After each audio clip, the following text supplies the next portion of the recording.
പ്രവാസികളുടെ നിക്ഷേപത്തിന് സർക്കാർ പൂർണ്ണ ഗ്യാരണ്ടി നൽകുമെന്ന് മുഖ്യമന്ത്രി പിണറായി വിജയൻ. സർക്കാരിനെ വിശ്വസിച്ച് പ്രവാസികൾക്ക് കേരളത്തിൽ നിക്ഷേപം നടത്താമെന്നും മുഖ്യമന്ത്രി പറഞ്ഞു. ദുബായിൽ സ്മാർട്ട് സിറ്റിയുടെ നേതൃത്വത്തിൽ സംഘടിപ്പിച്ച ബിസിനസ് മീറ്റിൽ സംസാരിക്കുകയായിരുന്നു മുഖ്യമന്ത്രി. ദുബായ് ബ്യൂറോയുടെ ആ റിപ്പോർട്ടിലേക്ക്. പ്രവാസികളുടെ നിക്ഷേപത്തിന് സർക്കാർ തന്നെയായിരിക്കും ഗ്യാരണ്ടിയെന്നും സർക്കാരിനെ പൂർണ്ണമായി വിശ്വസിച്ച് പ്രവാസി മലയാളികൾക്ക് നിക്ഷേപം നടത്താമെന്നും മുഖ്യമന്ത്രി പിണറായി വിജയൻ പറഞ്ഞു. സർക്കാർ ഉദ്ദേശിക്കുന്നത് നിക്ഷേപിക്കുന്നവർക്കുള്ള താങ്ങായി സർക്കാർ നിൽക്കുക എന്ന് തന്നെയാണ്. അതായത് നിക്ഷേപത്തിന് സർക്കാർ തന്നെയായിരിക്കും ഗ്യാരണ്ടി. ഇഷ്ടമുള്ള മേഖലയിൽ മുതൽ മുടക്കാൻ സാധിക്കും. ഏത് നിക്ഷേപവും സർക്കാരിനെ വിശ്വസിച്ച് നിങ്ങൾക്ക് നിക്ഷേപിക്കാം. അതിൻ്റെ കൂടെ സർക്കാർ ഉണ്ടാകും എന്ന് നിങ്ങൾക്ക് ഉറപ്പായി വിശ്വസിക്കാം.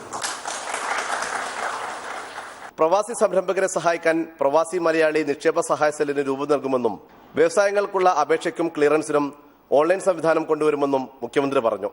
UAE Indian ambassador Navdeep Singh Suri business meet ഉദ്ഘാടനം ചെയ്തു. Smart city CEO Jabir bin Hafiz, പ്രമുഖ വ്യവസായി MA യൂസഫ് അലി, മുഖ്യമന്ത്രിയുടെ പ്രിൻസിപ്പൽ സെക്രട്ടറി നളിനി നെറ്റോ, മുഖ്യമന്ത്രിയുടെ മാധ്യമ ഉപദേഷ്ടാവ് ജോൺ ബ്രിട്ടാസ് തുടങ്ങിയവർ ബിസിനസ് മീറ്റിൽ പങ്കെടുത്തു. വാണിജ്യ വ്യവസായ രംഗത്തെ നിരവധി പേർ ബിസിനസ് മീറ്റിൽ പങ്കാളികളായി. T Jamaluddin, Dubai. പ്രവാസി മലയാളി നിക്ഷേപകർക്ക് ആവേശം പകർന്നാണ് മുഖ്യമന്ത്രി പിണറായി വിജയൻ സ്മാർട്ട് സിറ്റി സംഘടിപ്പിച്ച ബിസിനസ് മീറ്റിൽ പങ്കെടുത്തത്. വാണിജ്യ വ്യവസായ രംഗത്തെ വിവിധ മേഖലകളിലെ നിരവധി പേർ ബിസിനസ് മീറ്റിൽ സംബന്ധിച്ചിരുന്നു. കേരളത്തിലേക്ക് പ്രവാസി മലയാളികളുടെ കൂടുതൽ നിക്ഷേപം കൊണ്ടുവരാൻ ബിസിനസ് വഴിയാകുമെന്ന് പ്രവാസികൾ തന്നെ കരുതുന്നു. സമഗ്രമായ വികസന കാഴ്ചപ്പാടാണ് മുഖ്യമന്ത്രി പിണറായി വിജയൻ ബിസിനസ് മീറ്റിൽ അവതരിപ്പിച്ചത്. എല്ലാം കൊണ്ടും നിക്ഷേപത്തിന് അനുകൂലമായ സാഹചര്യമാണ് ഇപ്പോൾ കേരളത്തിലുള്ളതെന്ന് പറഞ്ഞ മുഖ്യമന്ത്രി പ്രവാസി സംരംഭകർക്ക് ധൈര്യം പകർന്നു. ഒരു ബുദ്ധിമുട്ടും നിക്ഷേപിക്കാൻ വരുന്നവർക്കുണ്ടാവില്ല. ഏതെങ്കിലും തരത്തിലുള്ള ബുദ്ധിമുട്ട് അനുഭവപ്പെടുകയാണെങ്കിൽ അവർക്ക് നേരിട്ട് ബന്ധപ്പെടാൻ, അത് ബന്ധപ്പെട്ട മന്ത്രിയുടെ ഓഫീസ് മാത്രമല്ല, മുഖ്യമന്ത്രിയുടെ ഓഫീസിൽ ഇതിന് പ്രത്യേക സംവിധാനം ഉണ്ടാവും. ആവശ്യമാണെങ്കിൽ മുഖ്യമന്ത്രിയെ തന്നെ നേരിട്ട് ബന്ധപ്പെടാനും ഒരു പ്രയാസവും ആ കാര്യത്തിൽ ഉണ്ടാവില്ല. സർക്കാർ തന്നെയാണ് പ്രവാസി നിക്ഷേപകർക്ക് ഗ്യാരണ്ടി എന്നത് നിക്ഷേപകർക്ക് ഏറെ ആത്മവിശ്വാസം നൽകി. മുഖ്യമന്ത്രിയുടെ വാക്കുകളെ സ്വാഗതം ചെയ്യുന്നുവെന്ന് പ്രമുഖ വ്യവസായി MA യൂസഫ് അലി പറഞ്ഞു. ഇന്ന് അദ്ദേഹം പറഞ്ഞത് കേരള ഗവൺമെൻറ് നിങ്ങളുടെ ഇൻവെസ്റ്റ്മെൻറ്റിന് ഗ്യാരണ്ടി തരുന്നു എന്നാണ്. രാജ്യങ്ങളും തമ്മിൽ ഇൻവെസ്റ്റ്മെൻറ്റ് പ്രൊട്ടക്ഷൻ അഗ്രിമെൻറ്റുകളുണ്ട്. അതുമാതിരി തന്നെയാണ് ഇന്ന് കേരളത്തിൻ്റെ ബഹുമാന്യായ മുഖ്യമന്ത്രി ആ ഇൻവെസ്റ്റ്മെൻറ്റ് പ്രൊട്ടക്ഷൻ ഞാൻ കേരള ഗവൺമെൻറ് തരുന്നു എന്ന് ഇവിടുത്തെ പ്രവാസി സമൂഹത്തോട് പറഞ്ഞത്. അതിൽ ഞങ്ങൾക്ക് എല്ലാവർക്കും വളരെയധികം സന്തോഷമുണ്ട്. ഒരുപാട് പ്രവാസികൾ കേരളത്തിൽ ഇൻവെസ്റ്റ് ചെയ്യാൻ തയ്യാറുണ്ട്.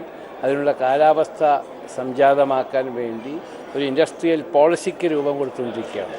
സ്മാർട്ട് സിറ്റിയുടെ നേതൃത്വത്തിലാണ് ദുബായ് എമിറേറ്റ്സ് ടവറിൽ ബിസിനസ് മീറ്റ് സംഘടിപ്പിച്ചത്. ദുബായ് സർക്കാരിന്റെ നിറഞ്ഞ പിന്തുണയോടെയാണ് ബിസിനസ് മീറ്റ് എന്നതും പ്രവാസി നിക്ഷേപകർക്ക് കരുത്തു പകർന്നു. പ്രവാസി മലയാളി നിക്ഷേപകർക്ക് ഏറെ ആത്മവിശ്വാസം പകർന്നാണ് മുഖ്യമന്ത്രി പിണറായി വിജയൻ ബിസിനസ് മീറ്റിൽ സംസാരിച്ചത്. മുഖ്യമന്ത്രിയുടെ വാക്കുകളെ പ്രവാസികൾ സ്വാഗതം ചെയ്തു. ദുബായിൽ നിന്ന് ക്യാമറമാൻ ഡി ജോസിനൊപ്പം ടി ജമാലുദ്ദീൻ.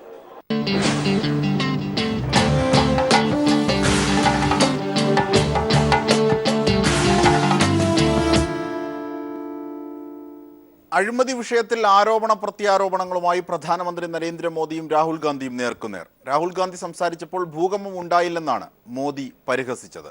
അഴിമതി നടത്തിയോ ഇല്ലയോ എന്ന് പ്രധാനമന്ത്രി മറുപടി പറയണമെന്നും രാഹുൽ തിരിച്ചടിച്ചു.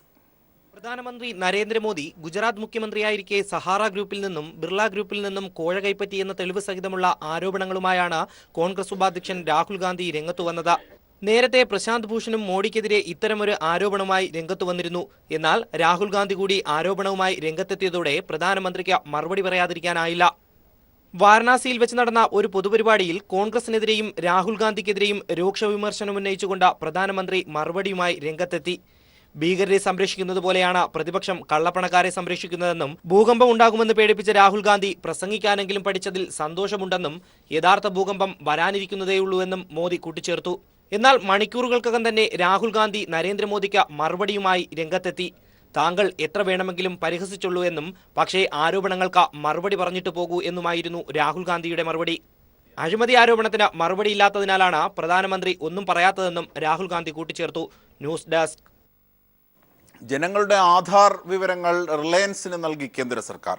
ആധാർ വിവരങ്ങൾ പൂർണ്ണമായും രഹസ്യമായി സൂക്ഷിക്കാനാകില്ലെന്ന് വ്യക്തമാക്കിയ കേന്ദ്ര സർക്കാർ റിലയൻസ് ജിയോ അടക്കം സ്വകാര്യ ഏജൻസികൾക്ക് ആധാർ വിവരങ്ങൾ നൽകിയതായും വ്യക്തമാക്കി. കേന്ദ്ര സംസ്ഥാന സർക്കാർ സ്ഥാപനങ്ങൾ മാത്രമുണ്ടായിരുന്ന പട്ടികയിലാണ് റിലയൻസിനെയും ഉൾപ്പെടുത്തിയത്. ജനങ്ങളുടെ അഭ്യർത്ഥന പ്രകാരം ആധാർ വിവരങ്ങൾ റിലയൻസ് ജിയോയ്ക്ക് നൽകിയെന്നാണ് വിശദീകരണം. വിവരാവകാശ രേഖയിലാണ് സർക്കാരിൻ്റെ മറുപടി. ആധാർ നമ്പർ മാത്രം നൽകി റിലയൻസിന് ജിയോ സിം ലഭിച്ചു തുടങ്ങിയതു മുതൽ ആധാർ വിവരങ്ങളുടെ രഹസ്യ സ്വഭാവത്തിലെ സംശയവും ഉണർന്നു. ഏകീകൃത തിരിച്ചറിയൽ സംവിധാനമായ ആധാർ വിവരങ്ങൾ രഹസ്യമായി സൂക്ഷിക്കണമെന്നാണ് നിയമം. എന്നാൽ ആധാറിലെ മുഴുവൻ വിവരങ്ങളും രഹസ്യമായി സൂക്ഷിക്കാനാകില്ലെന്നാണ് ഇത് ചോദ്യം ചെയ്തുള്ള വിവരാവകാശ രേഖയിൽ ഇലക്ട്രോണിക്സ് ആൻഡ് IT മന്ത്രാലയം അറിയിച്ചത്. പേര്, വീട്ടുവിലാസം, കുടുംബാംഗങ്ങൾ, ജോലി, വരുമാനം, ജനനത്തീയതി തുടങ്ങിയ മുഴുവൻ ഡെമോഗ്രാഫിക് വിവരങ്ങളും സ്വകാര്യ കമ്പനികൾക്ക് നൽകും. കണ്ണുകളുടെ സ്കാനിംഗ് വിവരം, വിരലടയാളം, മുഖചിത്രം തുടങ്ങിയ ബയോമെട്രിക് വിവരങ്ങൾ അതീവ രഹസ്യമാണ്. എന്നാൽ ആധാർ സേവനങ്ങൾ ഉപയോഗിക്കാവുന്ന ഓതന്റിക്കേഷൻ യൂസർ ഏജൻസി പട്ടികയിൽ വരുന്ന സ്വകാര്യ ഏജൻസികൾക്ക് ഈ വിവരങ്ങളും സർക്കാർ നൽകും. കേന്ദ്ര സംസ്ഥാന സ്ഥാപനങ്ങൾ മാത്രമായി ഉണ്ടായിരുന്ന ഈ പട്ടികയിൽ റിലയൻസിനെയും സർക്കാർ ഉൾപ്പെടുത്തി. മറ്റു സ്വകാര്യ ഏജൻസികളും പരിഗണനയിലാണ്. സിം എടുക്കാൻ ഉപഭോക്താവ് പതിച്ച വിരലടയാളം ആധാർ വിവരങ്ങൾ നൽകാനുള്ള അഭ്യർത്ഥനയായി പരിഗണിച്ചാണ് റിലയൻസ് ജിയോയ്ക്ക് സർക്കാർ സെർവറിൽ നിന്ന് വിവരങ്ങൾ നൽകിയതെന്നും മന്ത്രാലയം വ്യക്തമാക്കി. അഡ്മിനിസ്ട്രേറ്റീവ് സംവിധാനത്തിന് തന്നെ നമ്മുടെ ബാങ്കിങ്, നമ്മുടെ സെക്യൂരിറ്റി, നമ്മുടെ ഈ പറയുന്ന സബ്സിഡി അടക്കമുള്ള സാധനങ്ങൾ, ഇതിലൊക്കെ തന്നെ ഈ കോർപ്പറേറ്റ് ഗവേണൻസിന് ഒരു കോർപ്പറേറ്റ് രീതിയിലേക്ക് മാറ്റുന്നതിൻ്റെ ഒരു ദൃഷ്ടാന്തമായിട്ടാണ് ഇത് കാണാൻ കഴിയുള്ളത്. ആധാറിലെ വ്യക്തിപരമായ വിവരങ്ങൾ ആദ്യം റിലയൻസിന് നൽകിയതോടെ വോഡാഫോൺ, എയർടെൽ എന്നീ കമ്പനികളും ഇതേ ആവശ്യവുമായി രംഗത്തെത്തി.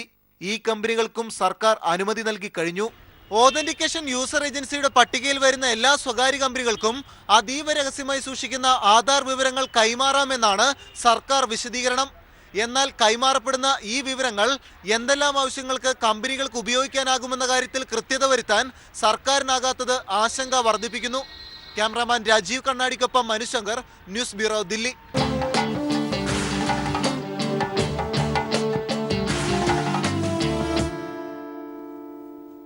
സ്വർണ്ണ മത്സ്യങ്ങളിൽ ഏറ്റവും ജനപ്രീതിയാർജിച്ച പോപ്പായ് മത്സ്യങ്ങളാണ് ബ്ലാക്ക് മൂർ അഥവാ കരിങ്കുമിളക്കണ്ണന്മാർ. മറ്റു സ്വർണ്ണ മത്സ്യ ഇനങ്ങളിലൊന്നും ദൃശ്യമല്ലാത്ത മെറ്റാലിക് കരിനിറം തന്നെയാണ് ബ്ലാക്ക് മൂറുകളുടെ ആകർഷണം. പല നിറത്തിലും ആകൃതിയിലും വലിപ്പത്തിലുമുള്ള മൂർ മത്സ്യങ്ങൾ പ്രചാരണത്തിലുണ്ട്. തുടക്കക്കാർക്ക് യോജിച്ച സ്വർണ്ണ മത്സ്യ ഇനമാണ് ബ്ലാക്ക് മൂർ. പൂർണ്ണ വളർച്ചയെത്തിയ ബ്ലാക്ക് മൂർ മത്സ്യങ്ങൾക്ക് 10 ഇഞ്ച് വരെ നീളം കാണും. സാഹചര്യങ്ങൾക്കനുസരിച്ച് 6 മുതൽ 25 വർഷം വരെ ആയുസുണ്ട് ഇവയ്ക്ക്. പ്രായം കൂടുന്തോറും ബ്ലാക്ക് മൂറുകളുടെ കറുത്ത നിറം നരച്ചു പൊടി പിടിച്ചതുപോലെയുള്ള ഇളം കറുപ്പായി തീരും. ചൂടുള്ള കാലാവസ്ഥയിൽ നല്ല സൂര്യപ്രകാശമുള്ള ടാങ്കിൽ വളർത്തിയാൽ ഇവയുടെ മെറ്റാലിക് നിറം കൂടുതൽ കാലം നിലനിർത്താം. ഇവയ്ക്ക് മറ്റു സ്വർണ്ണ മത്സ്യങ്ങളെ അപേക്ഷിച്ച് പ്രതികൂല സാഹചര്യങ്ങളെ അതിജീവിക്കാനുള്ള കഴിവ് കൂടുതലാണ്. കാഴ്ചശക്തി കുറവായതിനാൽ ബ്ലാക്ക് മൂറുകളെ സാധാരണഗതിയിൽ ആരും കുളങ്ങളിൽ വളർത്താറില്ല. പുതുതായി വാങ്ങുന്ന ബ്ലാക്ക് മൂർ മത്സ്യങ്ങളിൽ നേത്ര രോഗങ്ങളില്ല എന്ന് ഉറപ്പുവരുത്തേണ്ടതാണ്. സമാധാനപ്രിയരും ഒരുമിച്ച് നീന്താൻ ഇഷ്ടപ്പെടുന്നവയുമായതിനാൽ ഒരു ജോഡി മത്സ്യങ്ങൾക്ക് ഏറ്റവും കുറഞ്ഞത് 40 ലിറ്റർ എന്ന തോതിലെങ്കിലും വെള്ളം കൊള്ളുന്ന അക്വേറിയം വേണം. കൂർത്ത വശങ്ങളുള്ള അലങ്കാര വസ്തുക്കളും കല്ലുകളും പ്ലാസ്റ്റിക് ചെടികളും അക്വേറിയത്തിൽ ഉപയോഗിക്കരുത്. അക്വേറിയത്തിൽ ഒരു എയറേറ്റർ ഉപയോഗിച്ച വായു കുമിളകൾ സൃഷ്ടിക്കുന്നത് കൂടുതൽ ഓക്സിജൻ വെള്ളത്തിൽ ലയിക്കാൻ സഹായകമാണ്. പ്രത്യേകിച്ച് രാത്രികാലങ്ങളിൽ ഇത്തരത്തിൽ അധിക വായു കുമിളകൾ പ്രദാനം ചെയ്യാൻ ശ്രദ്ധിക്കണം. തണുപ്പ് കൂടിയ വെള്ളം ഇഷ്ടപ്പെടുന്നതിനാൽ അക്വേറിയത്തിൽ ഹീറ്ററിന്റെ ആവശ്യമില്ല. പകരം ടാങ്കിൽ ഒരു ഫാൻ ഘടിപ്പിച്ച ജലതാപം കുറയ്ക്കുന്നത് ഗുണം ചെയ്യും. 20-25% വെള്ളം ആഴ്ചയിൽ 2 തവണ വീതം മാറ്റുന്നത് നല്ലതാണ്. അക്വേറിയത്തിന്റെ അടിത്തട്ടിൽ ചരൽ മുൻവശത്തേക്ക് ചെരിച്ചു വിരിക്കുന്നത് വിസർജ്യവും അഴുക്കും നീക്കം ചെയ്യാൻ സഹായിക്കും. ടാങ്കിലൊരു നല്ല ഫിൽറ്റർ സ്ഥാപിക്കാൻ മറക്കരുത്. സ്വർണ്ണ മത്സ്യങ്ങളുടെ കാര്യത്തിൽ ശ്രദ്ധിക്കേണ്ട എല്ലാ കാര്യങ്ങളും ബ്ലാക്ക് മൂറുകൾക്കും ബാധകമാണ്. ബ്ലാക്ക് മൂറുകളെ മറ്റിനം മത്സ്യങ്ങളുമായി ഒന്നിച്ച് പാർപ്പിക്കാതിരിക്കുന്നതാണ് നല്ലത്. സാധാരണ സ്വർണ്ണ മത്സ്യ ഇനങ്ങളോടൊപ്പം ഇവയെ വളർത്താമെങ്കിലും ചടുലമായി നീന്തുന്ന കോമറ്റ്, കാർപ്പ്, ഷുബൂൺകിൻ തുടങ്ങിയവയെ ഒഴിവാക്കണം. എല്ലാ സ്വർണ്ണ മത്സ്യത്തീറ്റകളും ബ്ലാക്ക്മോറുകൾക്ക് യോജിച്ചവയാണ്. പെല്ലറ്റ് രൂപത്തിലുള്ള അക്വേറിയത്തിന്റെ അടിത്തട്ടിലേക്ക് താഴ്ന്നു പോകുന്ന തീറ്റയാണ് അനുയോജ്യം. അതോടൊപ്പം തന്നെ ശീതീകരിച്ച ഡാഫ്നിയ, ബ്ലഡ് വെംസ്, വേവിച്ചരച്ച ചെമ്മീൻ എന്നിവയും ആഴ്ചയിലൊരിക്കൽ നൽകാവുന്നതാണ്. News desk.